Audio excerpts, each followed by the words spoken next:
Hoje vamos falar sobre um filósofo da antiguidade que tem uma proposta bem radical para a ansiedade dos nossos dias.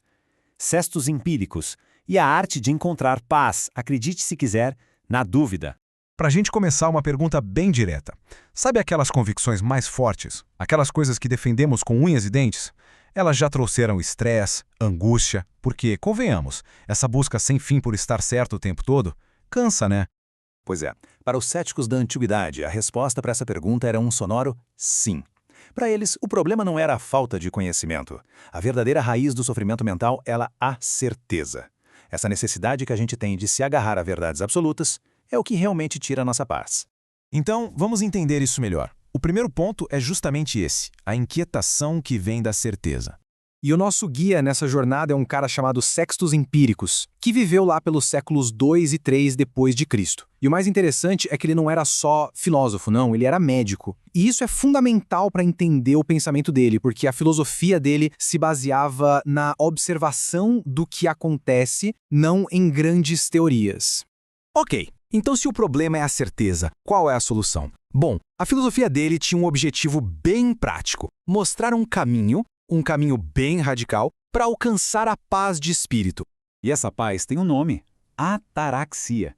É uma palavra grega que define um estado de, tranquilidade total, sem perturbação. Imagina só, esse era o grande objetivo de um filósofo cético. Mas aqui vem a grande virada. Outras escolas da época, como os estoicos e os epicuristas, também queriam essa tal de ataraxia. Só que eles achavam que o caminho era encontrar as respostas certas para a vida. Os céticos, eles viraram o jogo. A paz, para eles, não vinha de achar a resposta, mas de desistir de procurar por ela. E como se faz isso na prática? Bom, aí a gente chega no coração do método cético, a arte de suspender o julgamento. A palavra-chave aqui é epoché, que significa basicamente suspender o juízo. E olha, não é dizer, não dá para saber de nada. É mais como dar uma pausa.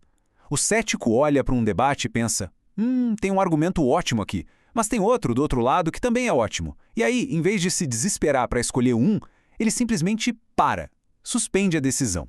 Na prática, a diferença é gigante.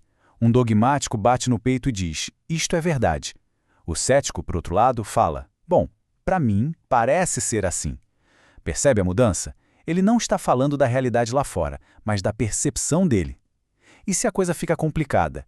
A resposta é sempre a mesma: suspendo meu julgamento.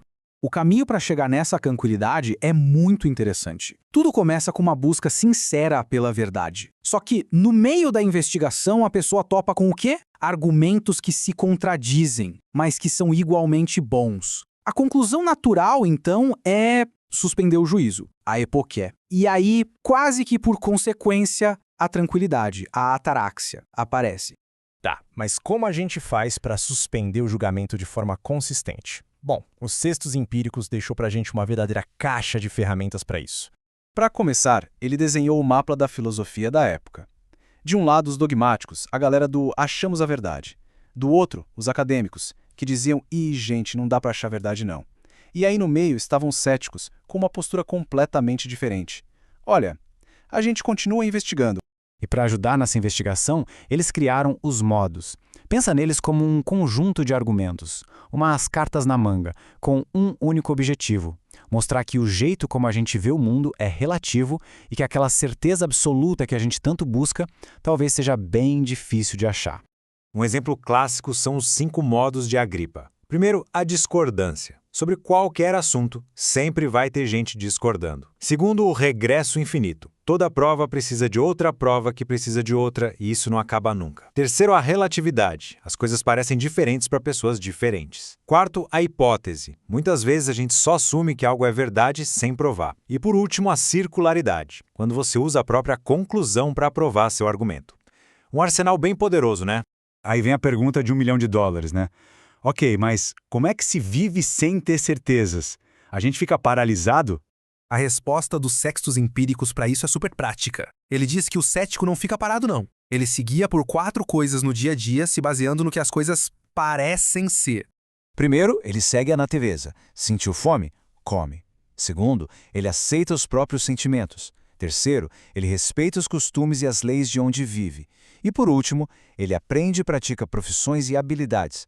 Afinal, para construir uma casa, não precisa ter uma teoria definitiva sobre o que é uma parede, né? Você só constrói. E pode parecer uma ideia antiga e distante, mas essa abordagem, nossa, ela teve um impacto gigantesco na história da filosofia. Os textos dos Sextus ficaram meio esquecidos por séculos, mas quando foram redescobertos lá no Renascimento, foi uma explosão. Foi como injetar uma dose cavalar de dúvida no pensamento europeu, o que acabou sendo um dos estopins para a filosofia moderna. Dá para ver o efeito dominó direitinho. Começa com os Sextus. Séculos depois, Michel de Montaigne resgata essas ideias. Quem lê Montaigne? René Descartes, que transforma a dúvida no ponto de partida de toda a sua filosofia. E depois ainda vem David Hume, que usa o ceticismo para questionar algumas das nossas certezas mais básicas. É uma linha direta. No fim das contas, a gente fica com essa provocação, que é a essência do que os Sextus Empíricos queria dizer. E se a verdadeira paz não estiver em ter todas as respostas, mas talvez em simplesmente abrir mão dessa necessidade de ter resposta para tudo?